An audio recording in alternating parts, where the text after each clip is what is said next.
Test 1 2.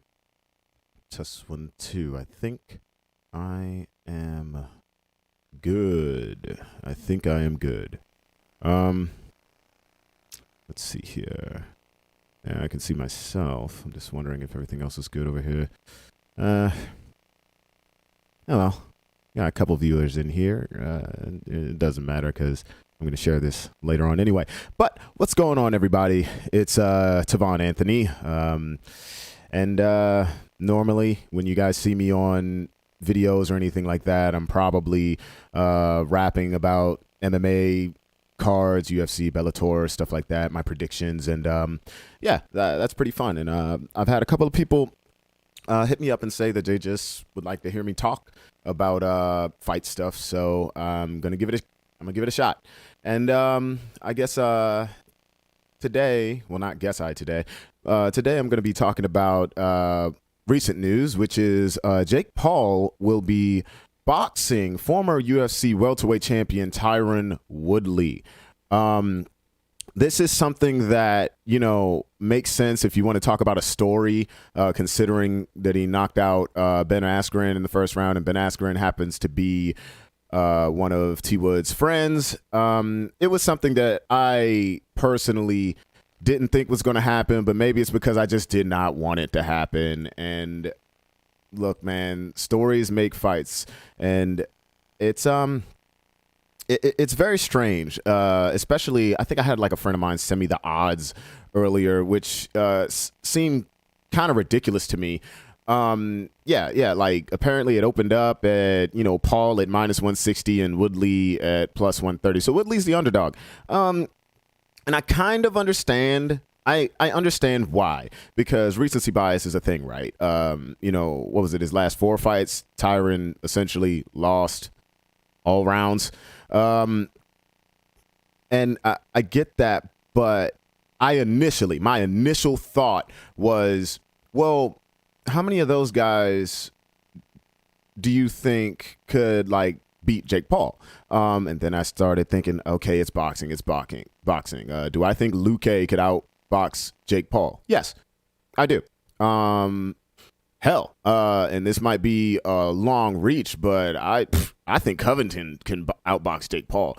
But let's get back to the main deal. So Jake Paul versus Tyron Woodley apparently is going to be at 190 pounds. I mean, that works out for both guys. I think, well, they'll both be cutting weight in a way because Tyron easily walks around like 200 plus pounds anyway. But he's going to be giving up like, what, 4 inches in height? Like, Tyron's like my height, and he was fighting at welterweight in the UFC, which is pretty ridiculous. You know, 5'9", maybe 5'10". I mean, I don't know how tall I am. I think I'm 5'9". I haven't measured myself since like high school. But yeah, 190 pounds. We'll see what these guys look like. They're both gonna look in shape.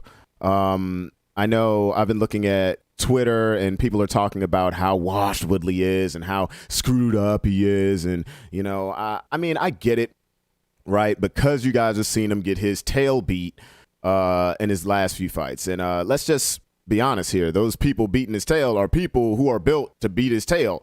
And, you know, Cat was out of the bag once Usman did it, with the exception of Luke. I don't think he specifically had like an idea of where he was going to utilize the same strategy as, say, Usman or Covington or anything like that. But back to boxing, like, I honestly think that Jake Paul is he's good for where he is, right? And he's doing exactly what the heck he's supposed to be doing. There are people who want to see him throw up the biggest Hail Mary in the world and get an actual killer. I mean, T. Wood is a killer. Like, I'm not taking that away from him. But they want Jake Paul to run in there with some guy who's just easily going to wax him. Here's the thing. In boxing, there's a reason why you have people go 20-0, 30-0 before they get a title shot. You know what I mean? And it's to build that person up. He's doing exactly what he's supposed to do. The only difference is he's already famous. So when you're in that light, why in the blue heck would you put yourself in a situation to end the train early. What's going on, dude? How you guys doing? Ready Red, I see you in the chat. But yeah, no, like I really don't get like why people think that he would set himself up like that. Now, granted, this will be the most dangerous test that he has, like, or has had. Because my best friend hit me up and we were talking about it, and he was thinking like, oh, well, what if Jake, slips and like catches T Wood, this, that, and the other. I was like, I haven't really seen any proof of him being the greatest counter striker in the world. Plus, T Wood has like the whole pull counter overhand stuff. Now, granted, we can make the jokes about, what if an overhand doesn't work with Tyron Woodley. But I think if you take away all that other stuff, like he doesn't have to worry about wrestling. He doesn't have to worry about, kicks or anything like that, submissions, nothing like that, unless he quits on the stool. But strictly from the hands perspective, I think T Wood, I honestly think he's going to win, but I can see how Jake Paul can win. There is the age factor. There is the mentality thing. Like, yeah, Woodley might be coming in confident, but at the same time, like his last few fights, he did get beat from pillar to post. So it's like that goes in when you're in fight mode, no matter what. And, he's giving up a considerable amount of height. I don't know if he's giving up too much reach. I'm like, well, what's the tail of the tape on these guys? Let's see here. I think I found something. Okay, so Jake Paul is 24 years old. Christ. He's 24 years old. T Wood is 39. Or is he 40 yet? I don't know. He's 39 on this here tail of the tape that I found. Jake Paul is about 6 foot tall, and T Wood is 5'9". And Jake Paul has a 76-inch reach, which will mean he has a 2-inch reach advantage over T Wood that has a 74.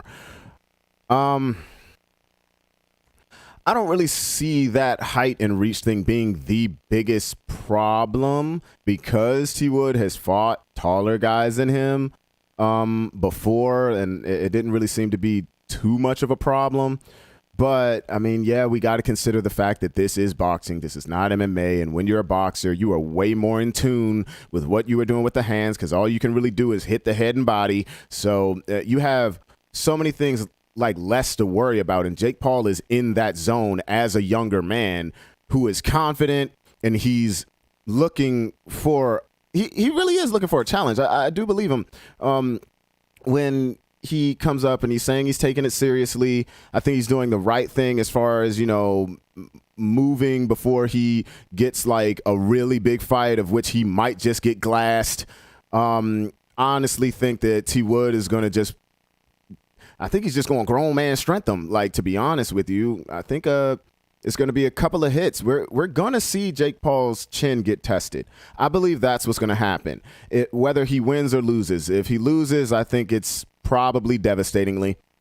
I don't see him two-piecing Tyron Woodley and T Wood just falling. I don't see that.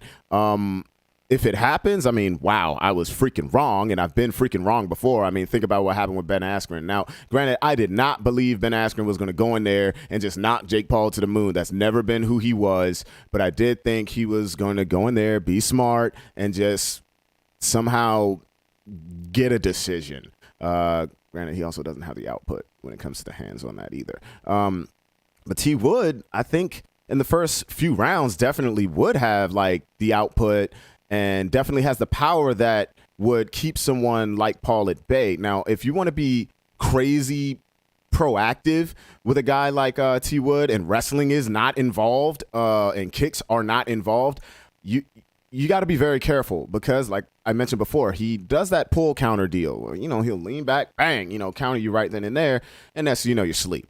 And before anybody says anything, no, the size of the gloves will not freaking matter.